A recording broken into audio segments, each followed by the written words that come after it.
My number 3 is the Joker. Guess what? Ooh. On yours too. Guess what that means? What? Now you see why I asked that question in the chat. So I guess we can both talk about this one, huh? Go for it, guys. Go for it. You know what that means, Justin? Say it with me. 1, 2, 3. We swipe right. Okay. So I think we can all agree that we're excluding Jared Leto's iteration. We are excluding that. Oh, okay. Because even in the ones that he was in, he wasn't really all that villainous. He was more of a distraction. He's not the one who wears his top hat and twirls his mustache going along. No, but he should have been. Villain. Anyways,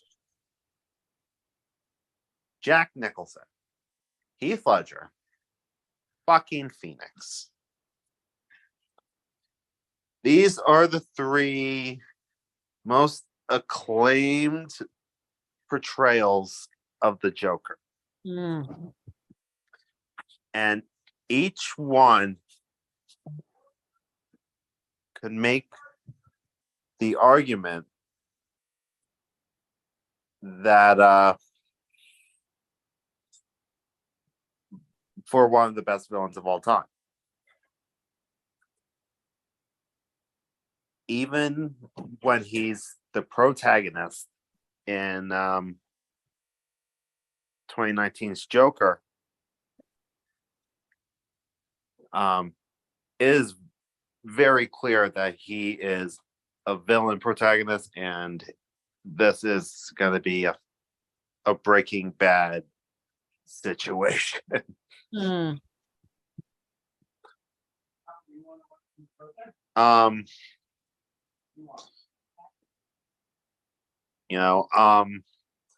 I still say that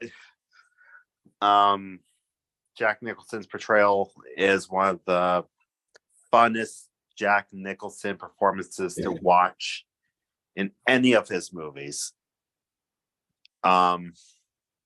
He is very much the classic clown prince of crime. Agreed. Then Heath Ledger got his hands on it. Mm. And just took a turn.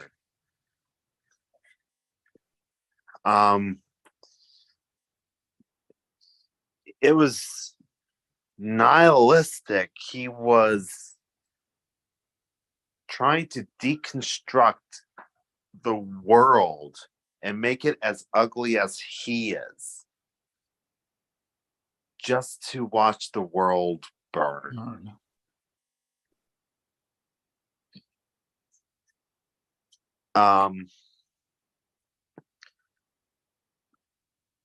And he is probably one of the scariest comic book villains of all time. Didn't Maggie Gyllenhaal said she was terrified? I mean, wouldn't you be? That's during that was your scene partner. During that scene, though. Good evening, ladies and gentlemen. We are tonight's entertainment. And I'll be honest, when I first saw that in the trailers, I thought the movie would be a little more what? More lighthearted. Guys, I need to take care of something. Okay, so it looks like I got to take over, huh? Yep. Yeah. Okay, well, I'm in charge. Be afraid. Well, the thing is, when it comes to the different iterations of the Joker, you have, Jack Nicholson, as Justin said, is more faithful to the comics, because people fight over all the time. And this is something that annoys the hell out of me, the comic book purists. Oh my goodness, not those. We say that comic.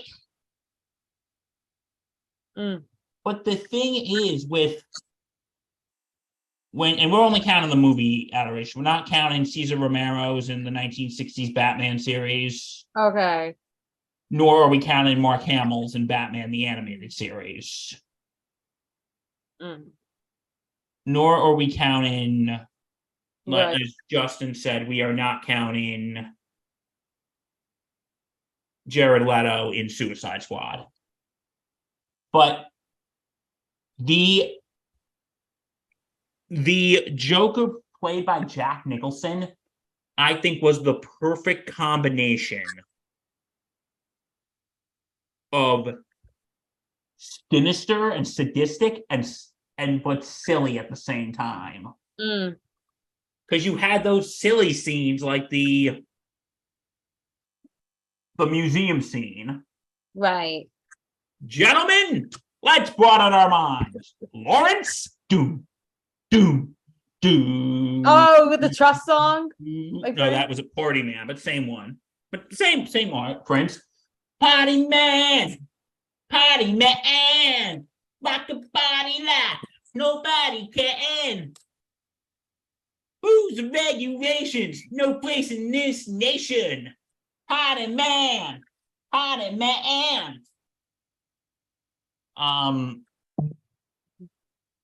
But just him saying the most silly random things like, what do you want in life? My face on the $1 bill.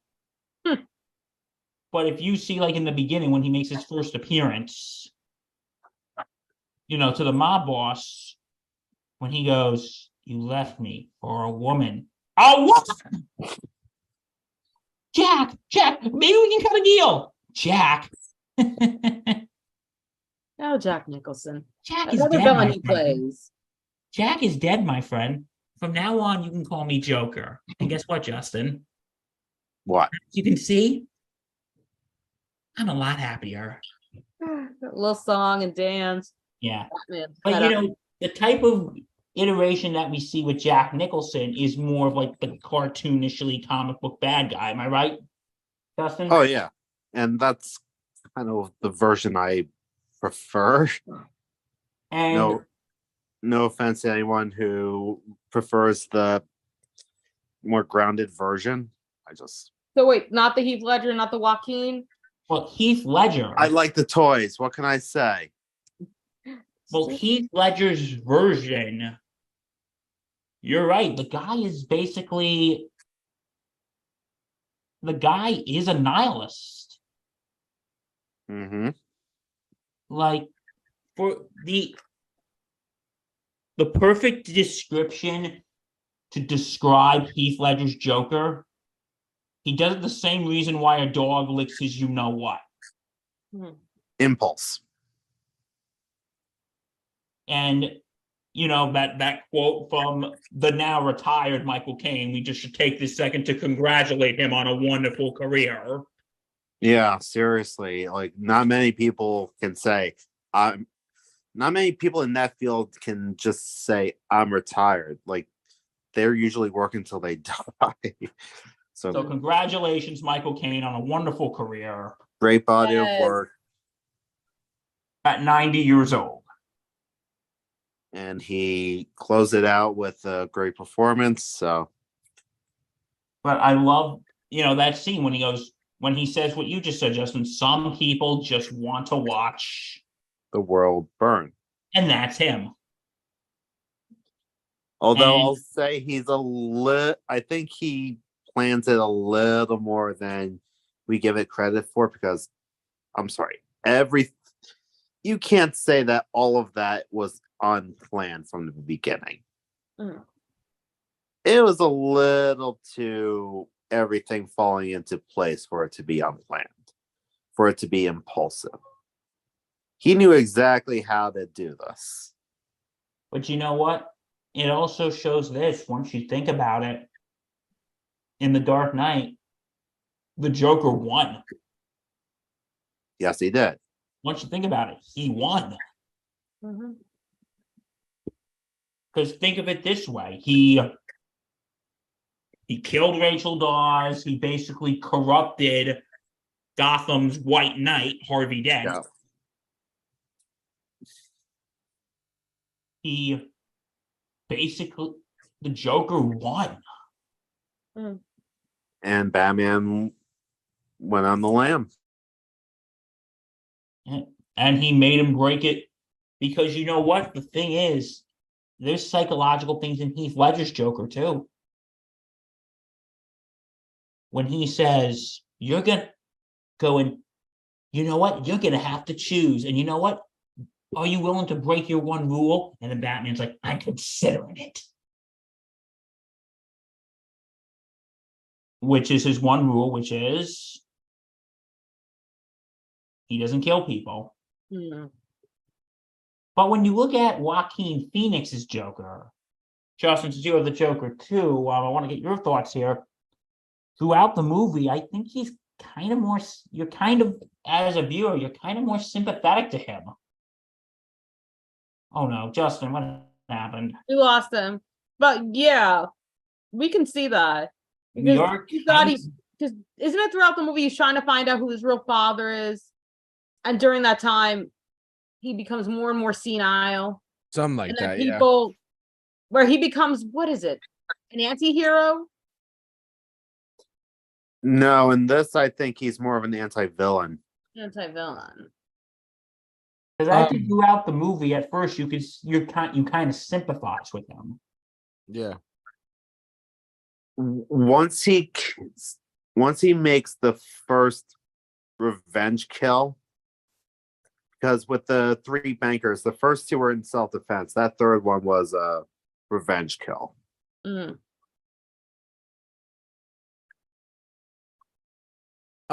just want to say something really quick as well. For those of you who don't, just quick side note. For those of you who don't know, we do the show live every Wednesday night. We're doing it live on Tuesday night. The chat board has been off the charts, incredible tonight. I just want to say thank you to Matt Hemsley for bringing something up. He said, I think the different variations of Joker should be considered separately. Both Heath Ledger and Jack Nicholson would be on my best villains list, but Ledger's would be higher. Okay. Well, first of all, we want to give a shout out to Dr. Matt Hemsley. Yes, our dear friend is watching, of course. Thank you so much for watching and listening. Matt, thank you so much for watching tonight. I think that is a very good point. But what I was saying about Joaquin Phoenix's Joker, you know what quote describes him perfectly? The quote from The Killing Joke, which is, "It takes one bad day for the sanest man to go crazy." Yep. And I think that describes Joaquin Phoenix as perfect. Right there. There is one big difference between Batman and the Joker. Both characters see life as one big, cruel, mean joke. But where the Joker laughed when he realized that, Batman didn't find it funny at all. That's also a line from The Killing Joke. What don't? Because Joker asks Batman, "Why aren't you laughing?" And his response, "Because I heard it before, and it wasn't funny the first time."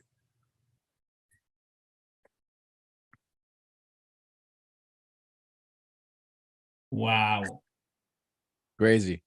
Yeah. And you know what? Since we just brought up Matt Hemsley, I read his chat. Dr. Hemsley, I am issuing a challenge to you. Give us your list by the end of this episode. Please do. In the words of Mission Impossible, your mission, say it with me, folks. Should you choose to accept it. Give us your top 5 by the end of the show. I'm very curious to see what's in there. Yeah, but but you know what's so great about how there's many different iterations of the Joker? It's What? like some people prefer the more if you prefer the more cartoony bad guy, you have Jack Nicholson. Or Cesar Romero if you really prefer something even campier. If you prefer the more realistic, grounded version, you have Heath Ledger. Well, I would put Joaquin Phoenix in there too, wouldn't you say? Yep. So And who knows, Barry Keoghan will be on the list one day too. that's what's so good about this is there's something for everyone. Hmm. No matter what you prefer, there's something for everyone.